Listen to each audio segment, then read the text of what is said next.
My name is Sarah, and today's book review is on Transcend, the second book in the Origin series by Scarlet Dawn. For those of you who don't know, I did a review on the first book, Trigger. I really liked it. I loved the world that was built. I enjoyed the characters and everything, and I kind of said that this was a series that deserved like a 7-season series.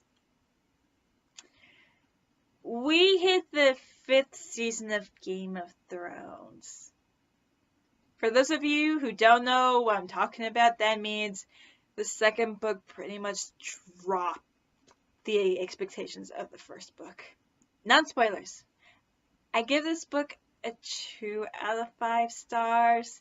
The writing kind of felt all over the place. There were some inconsistencies. I kind of got confused on what was going on every now and again.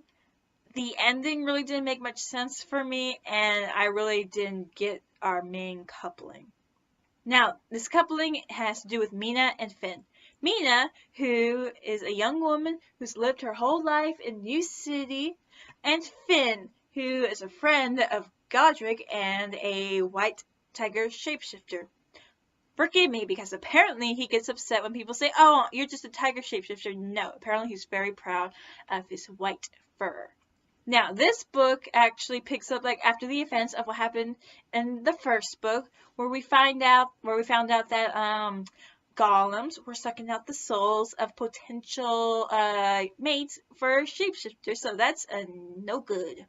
Now, that was the plot in the story, but considering this was like under 300 pages, it felt like everything was rushed in a way. Again, I didn't understand how Mina and Finn became a couple at the end of the day, but you know what?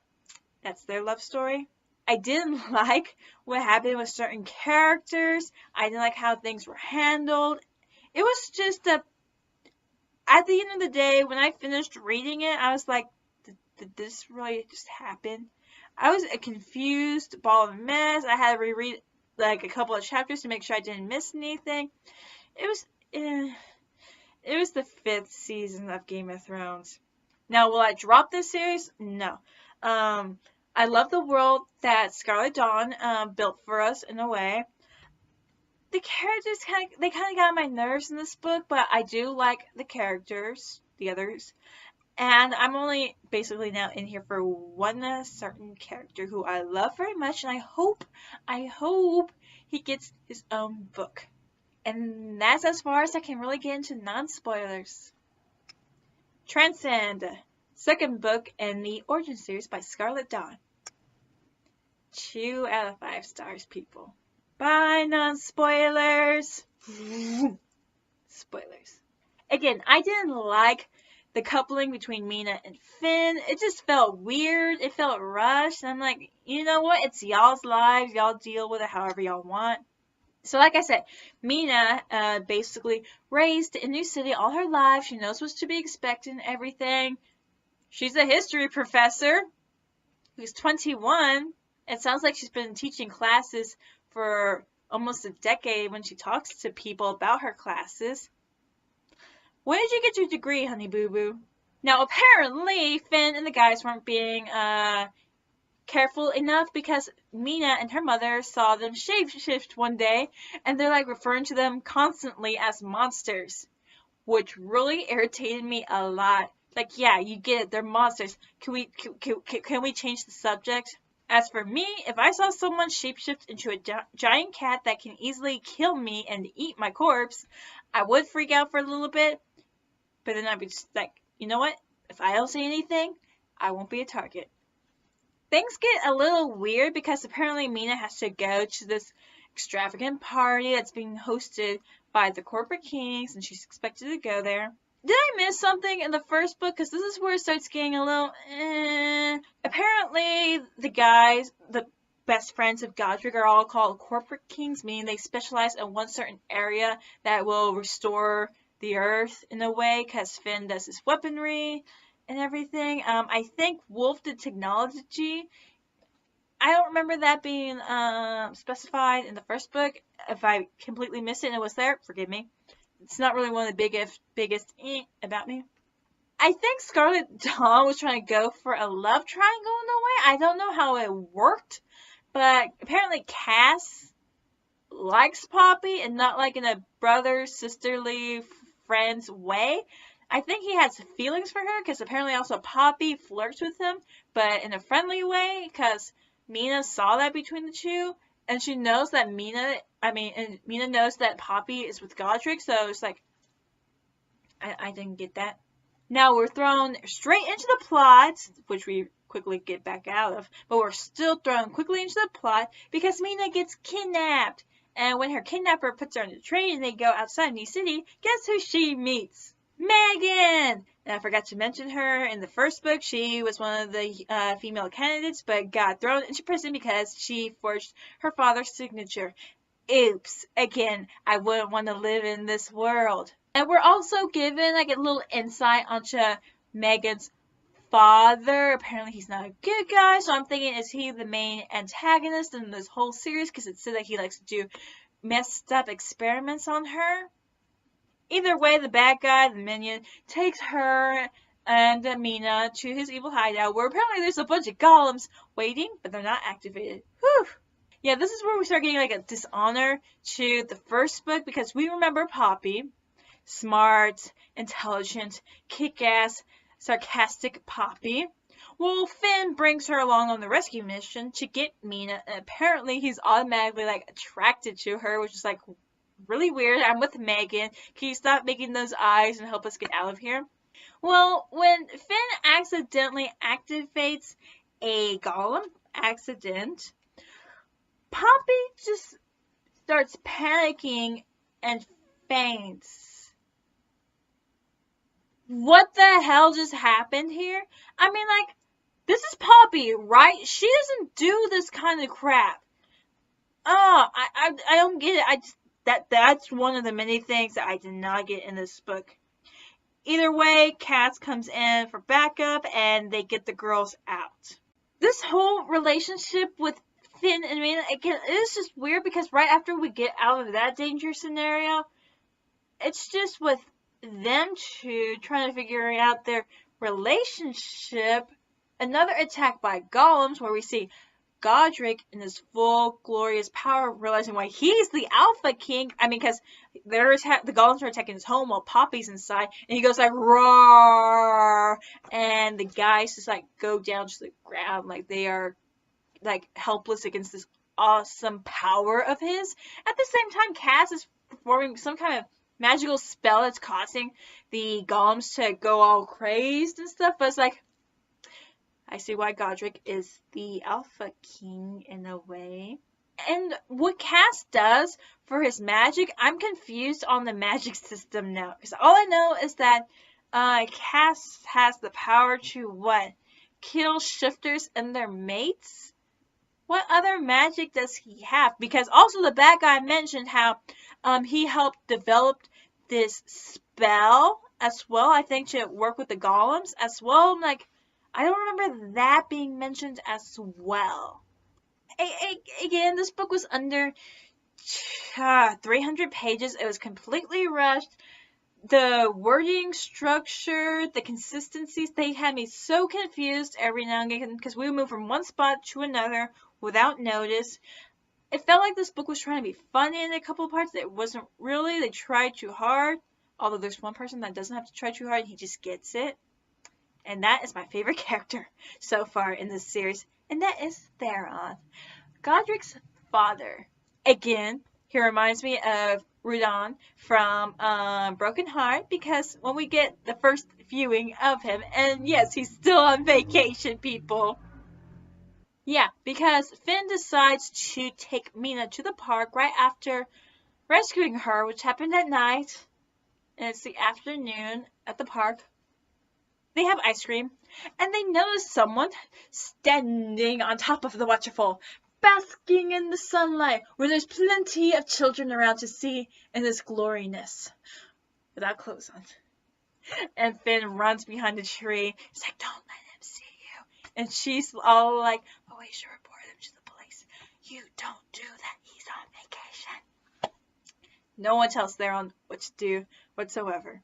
And I think there's also a hint to maybe his book as well, because his other funny scene was when they're having the group meeting after the whole golem attack at Godric's house.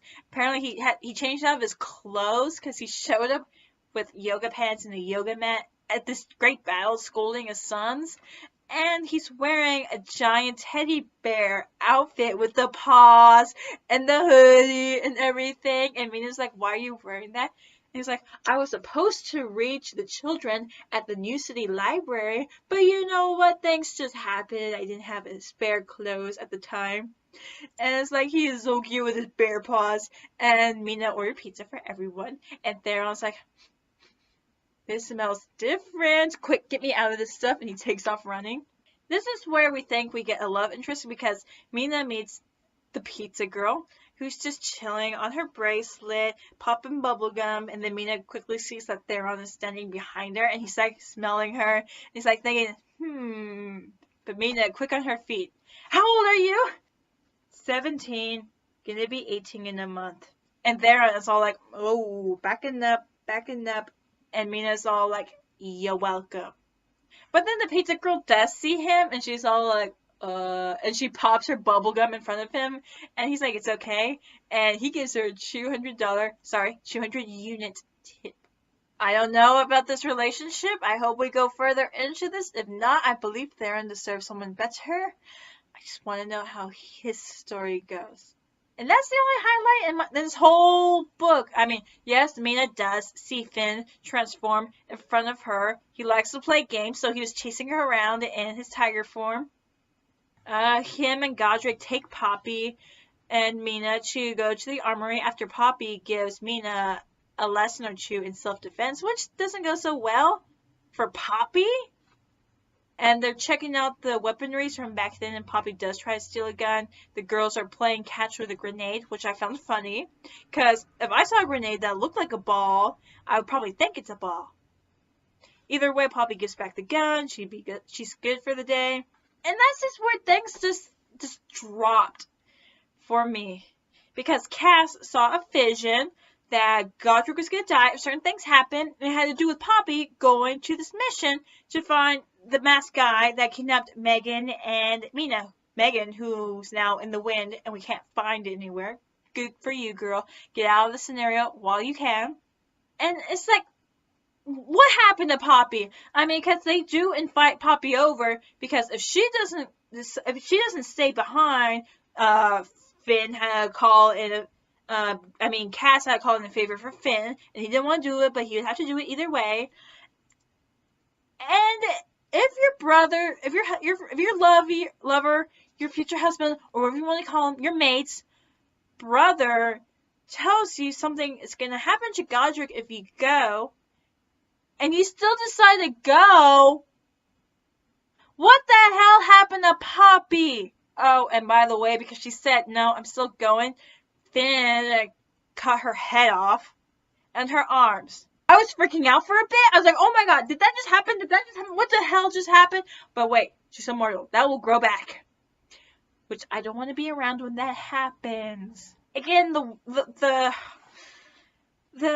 structure, the writing structure was just so weird. It took me out of the moments at the end when they finally meet Alex Valentine, the guy who kidnapped Mina and Megan, who we find out is really the master. And really, Valentine, really. So he apparently sent out false info to get all of the guys in one spot. Apparently they have these magnificent souls that he wants, and he wanted to start off with Godric, who he went along with it, and the guys and Mina managed to get free because there's an army of golems apparently. And they're about to blow up the building after getting from a safe distance and everything. And Mina's about to blow up the building when Godric's like, is that Poppy?